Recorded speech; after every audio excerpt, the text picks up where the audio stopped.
Ang mabuting balita ng Panginoon ayon kay San Lucas. Noong panahong iyon, sinabi ni Jesus sa mga tao, "Walang taong nagsisindi ng ilaw at pagkatapos ay tatakluban ng banga o ilalagay kaya sa ilalim ng higaan. Sa halip, inilalagay ito sa talagang patungan upang makita ng mga pumapasok ang liwanag. Walang natatago na di malalantad at walang lihim na di malalaman at mabubunyag.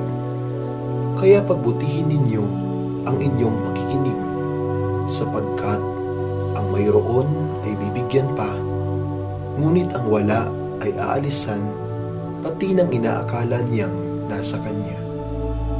Ang mabuting balita ng Panginoon. Pinupuri ka namin, Panginoong Jesucristo.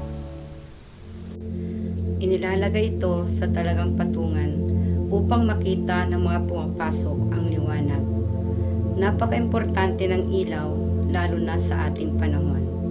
Pag walang kuryente ay walang ilaw. Pero kahit na may kuryente, pag walang mga bulbs ay wala ring ilaw. Noong kapanahunan ni Jesus, galing sa ilawan na may langis ang liwanag na ginagamit sa loob ng bahay. Malaking tulong ang pagkakaroon ng ilaw sa loob ng bahay, araw at gabi upang makakita.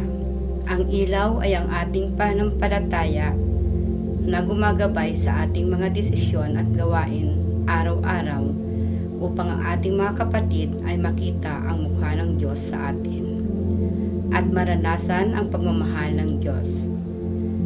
Gaya ng ilaw sa kapanahunan ni Jesus na patuloy na nagniningas ang ating pananampalataya, ay patuloy na nagbibigay liwanag sa gitna ng kadiliman ng mundo. At habang nasisindihan ang ilawan, ito ay lalong naniningas. Ganito rin ang ating pananampalataya. Pag ito ay binabahagi sa iba, lalo itong lumiliwanag. Paano ka bang maging ilaw sa iba?